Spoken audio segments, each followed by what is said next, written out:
Good evening. You're watching NewsTrack with me, Maria Shakeel. From the corridors of power in New York City to the political battlegrounds of New Delhi, the case of a jailed activist is once again drawing global attention. Just days after being sworn in as New York's new mayor, Zohran Mamdani has landed in the middle of a political controversy, this time over a letter he wrote to Delhi riots accused Umar Khalid.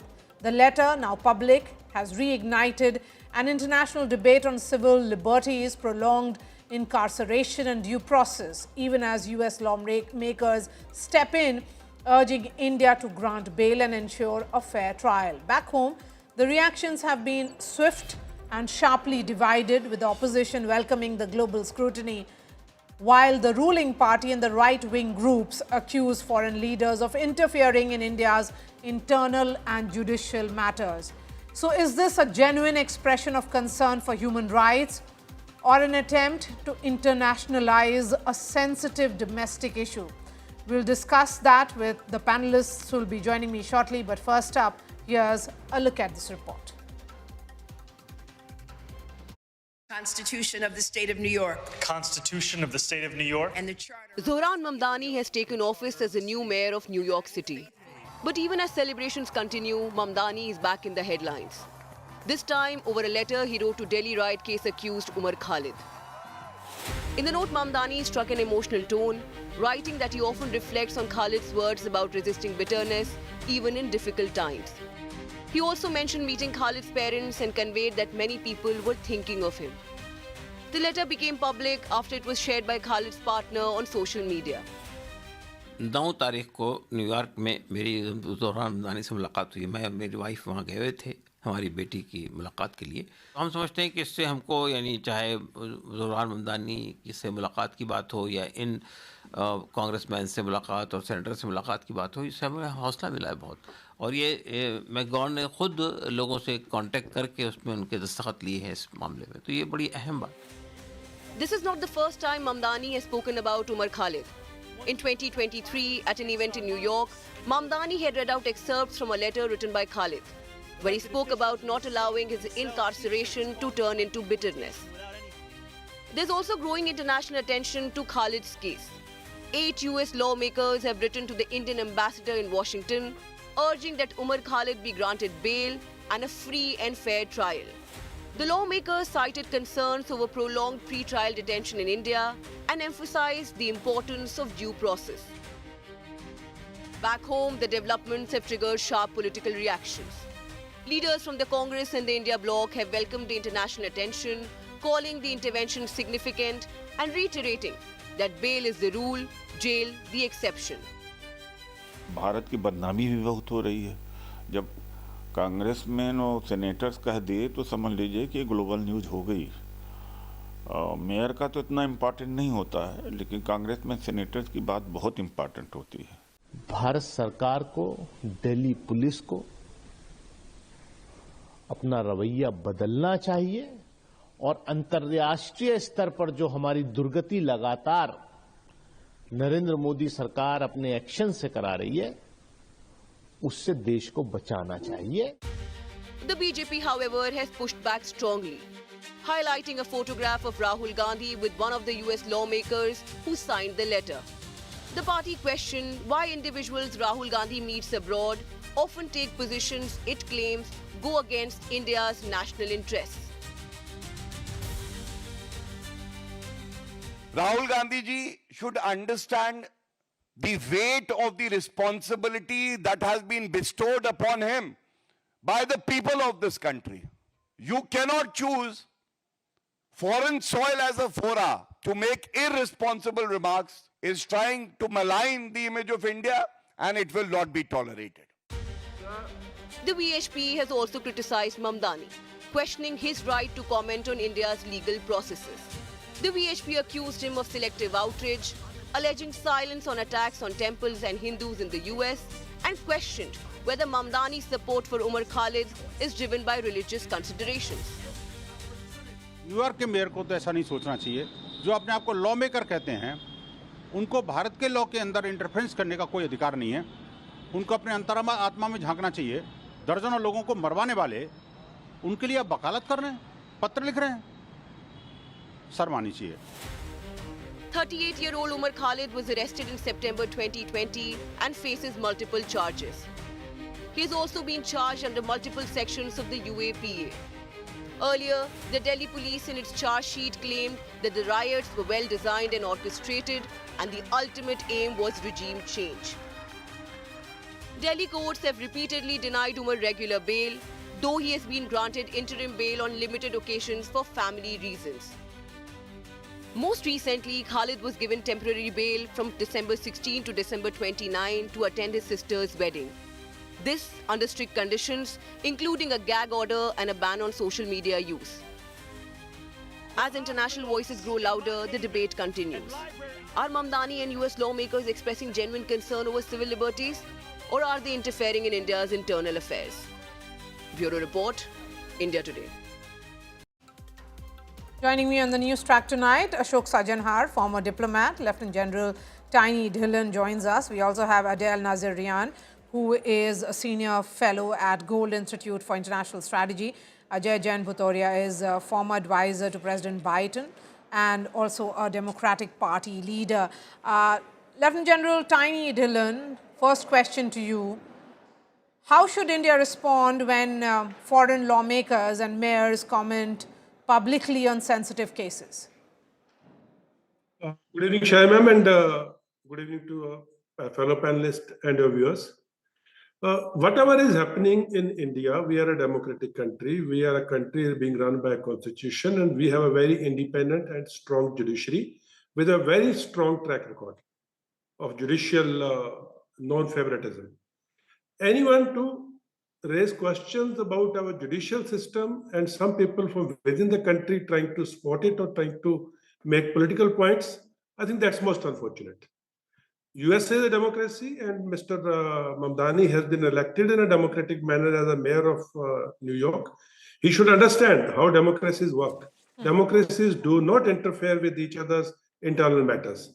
Democracies support the strong pillars of democracy, and judiciary is one of them. If anyone has an issue, they have the courts open to them. They can go and file a complaint or a plea against whatever is happening to a particular gentleman or otherwise. But this way, interfering in an independent democratic country's judicial system and making remarks against it, I think is most unfortunate. And other unfortunate part is some political, is being taken out of it. Okay. I think this is not the way a country should be run. Okay. Mr. Bhutoria, coming to you. Does Mr. Mamdani really know how the Indian courts and what the Indian courts have said in the context of Umar Khalid and why his bail has been denied repeatedly over the last so many years that he has been in jail? I don't think Mamdani knows the details of what has been going in the court. And why has he jumped the gun? Exactly. And I mean, he has a right to support any of his friends. And if Umar Khalid is one of his friends, he has right to support his friend and write a support letter or whatever he can do to the government of India and to requesting for his support. But he does not have a support to interfere in the judicial system of India. India is a democratic country and it has its own law, and the law should take the action, and the law decides what is right and what is wrong and who is supposed to be But are you not worried, Mr. Bhutoria, since Mamdani has the background of your party, that this is not being seen as a genuine concern for civil rights or anything? This is being seen as political posturing because he's anti the current establishment in India. Well, I mean, as you said, he's a part of Democratic Party, but Democratic Party is very much divided right now. Mamdani is to far left, and the centrist and the people who are in the middle of the party are not happy with Mamdani, even though he's democratically elected, and he has. But we still support him because he's still part of the party. But that does not represent the position of the party, what Mamdani says, and neither does. If today ICE is arresting thousands and hundreds of people in US, India will not go and say, hey, why did you arrest this particular sick person? Yes, India is not doing it. India is not doing that. India cannot do that. In US will say it is our law. They have violated our law, and where we have arrested them. Many Indians are arrested today through the ICE, and people reach out to me and to many others saying, "Oh, we cannot find our kids or where they are and where they are." We have to go through the law to find out in which ICE detention they are. And same thing. I mean, this person Umar Khalid, if he has violated the Indian law, the Indian judicial system will take care of him, and he will be given due process, and anybody can write a letter of support or In request. fact, as early as May 2024, that was a year and a half ago, the courts have reaffirmed saying that there is no changed circumstances.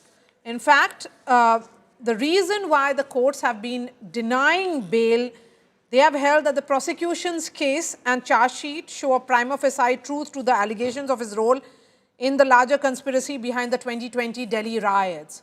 So it would be advisable for Mr. Mamdani to not make this a human rights case, but go with the facts of the case, because there is a judicial process playing out here in India. Let me bring in Ambassador Sajanhar. Ambassador Sajanhar, with comments of this nature coming in from the mayor of New York City, could this set a precedent for foreign interference in India's internal affairs?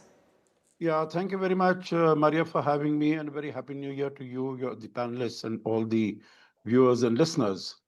Yes, I think this is an unfortunate trend. It has started, but I don't think it will be able to, get any further steam. The reason, because both of the earlier panelists, they have stated, India is a robust democracy. India has an independent judiciary, and its track record is very well known the world over. It is not, a tin pot democracy like anywhere you can put anyone behind bars. It is not a closed society that, once you put a person behind bars, nothing is known about him.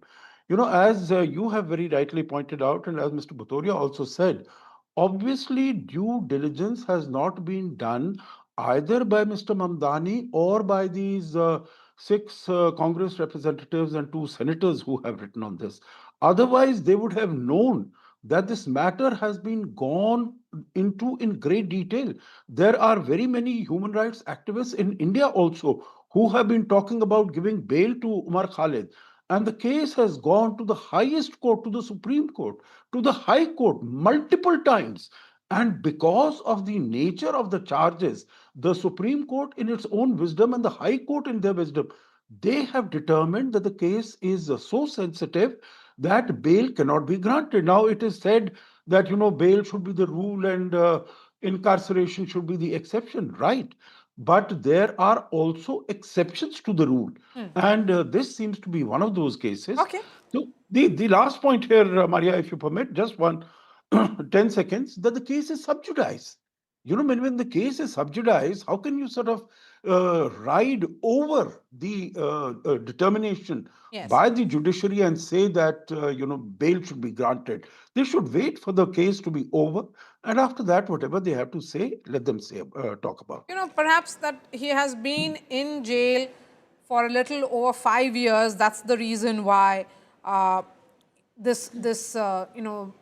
concern. I can understand that. But the larger question is that this has reached the level of the Supreme Court, and the denial of the bail is on reasons that we know about. So perhaps Mr. Mamdani should also be going through the judicial facts of the case rather than talking about this will be seen as an interference in India's internal matters and raising questions on the functioning of the judiciary as well. Adele, come in now.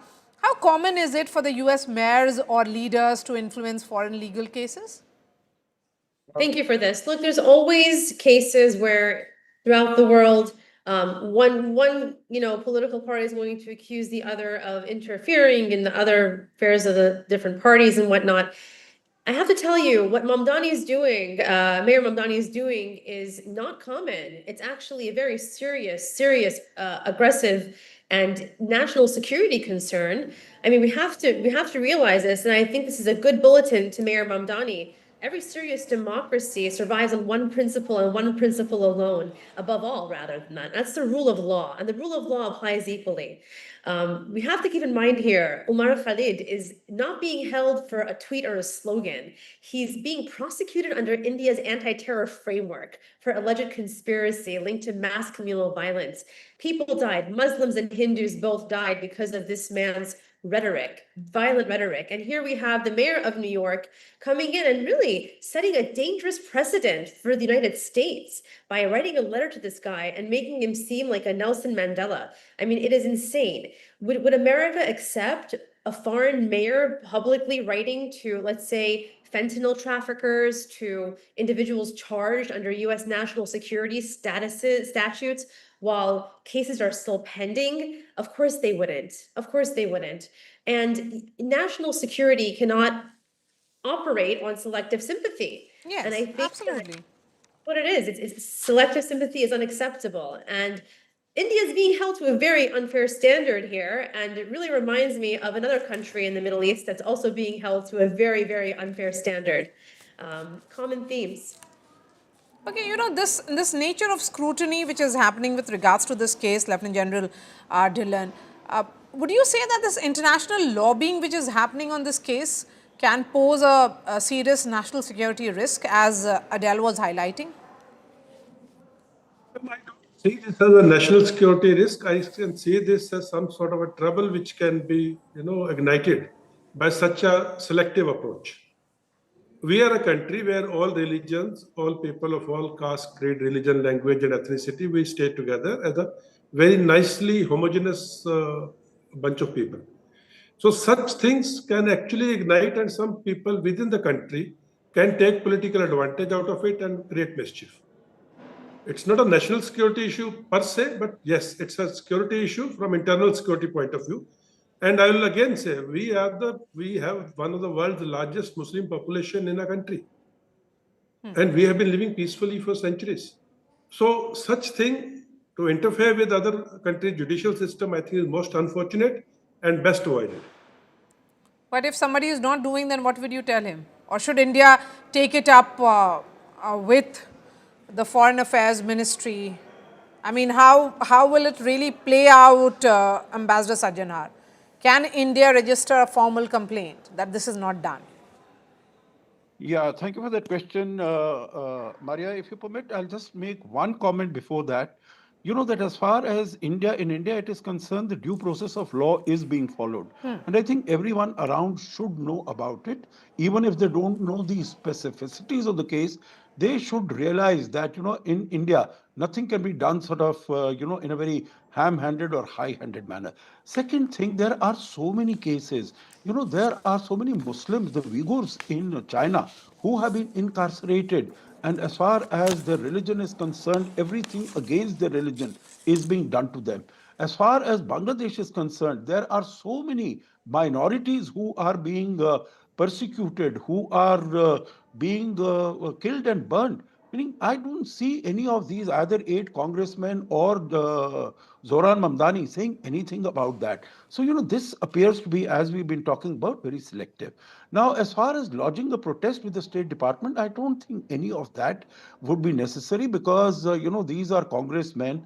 They are not state government officials. I think what is going to happen is, because details about this missive, this communication to our ambassador in Washington, D.C. have just come out this morning. I'm sure this question is going to be asked in next week to our official spokesperson in the Ministry of External Affairs, and he is going to give exactly a similar answer that we are talking about, that the case is sub judice, that that India is a democratic country with an independent judiciary, and the law will take its own course. There is rule of law in India. So I don't think there is any need to raise a complaint or take up the matter on an official basis, because parliamentarians will say what they have to say. But I think it will be taken care of through a question and a response by our official spokesperson. Okay. Ajay Bhutoria, don't you get the sense, perhaps the Democratic Party, I'm asking that question, doesn't the Democratic Party get the sense that here is a mayor who's trying to not just create trouble for his own party, but also trying to influence or perhaps, create tension between two countries?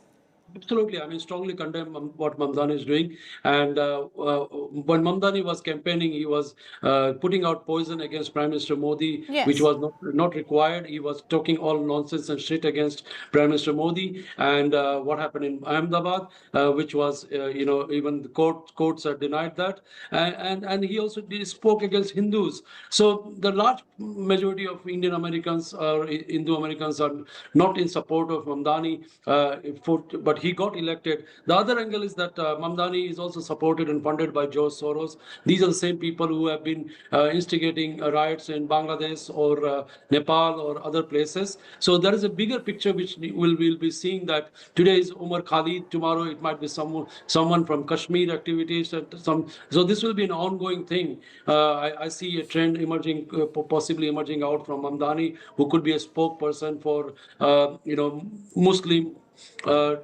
for terrorists or folks who have been Okay, in that's a different strong jails word. in India. Yeah, That's a that's strong what, word. I mean, is there a exactly. condemnation coming to this extent that Mr. Mamdani has no support whatsoever from his own party? I mean, majority part of the center part of the party does not support Mamdani, but he won because he has a Bernie Sanders. There's 24% Bernie Sanders party supporters who support Mamdani. I did not support Mamdani. I mean. Okay. Yes, please go ahead, Adele. I just want to add something. Thank you for that. You have to look at who he selected. This should come as no surprise to anyone watching this program that Mamdani would do such a thing. He chose Ramzi Qasim as New York's chief counsel. Ramzi, by the way, once supported an Al-Qaeda terrorist convicted of a bombing that killed a civilian. And he also represented pro-Hamas activist Mahmoud Khalil. So this is just one example of who he's tapped as people to be part of his team. You also have to look in the fact that he selected failed progressive Biden nominee Julie Su as his top economic justice aide. She, of course, wasn't confirmed because news came to light that she failed to basically have a clean, good record for business. I mean, he's choosing an economic advisor, basically economic justice advisor, someone who caused catastrophic unemployment fraud during COVID, who basically hurt small businesses. And last but not least, you have Catherine Almato da Costa, who he tapped as his to lead his office of appointments. This woman had social media posts that were defund the police, basically, completely erase the police presence in New York City, which is supposed to defend the people, and highly anti-Semitic, anti-Jewish posts. And I'm just going to get to the last one too, if I may say. The last one, crazy, not so crazy, completely to be expected. He tapped Alex Vitali. Have you guys heard of him? This guy has a book that he wrote called The End of Policing. This guy was tapped as his community safety committee head. And this man has outwardly spoken about and basically been an activist for defunding the police in New York, and actually wrote a book about it. And these are the people that Mayor Mamdani has selected to surround himself with. And so it's no surprise that this snake is now going ahead and trying to basically damage the US-India relationship, which is a very strong relationship. Those are strong words. They're coming in. Adele Nazarian, thank you for joining us.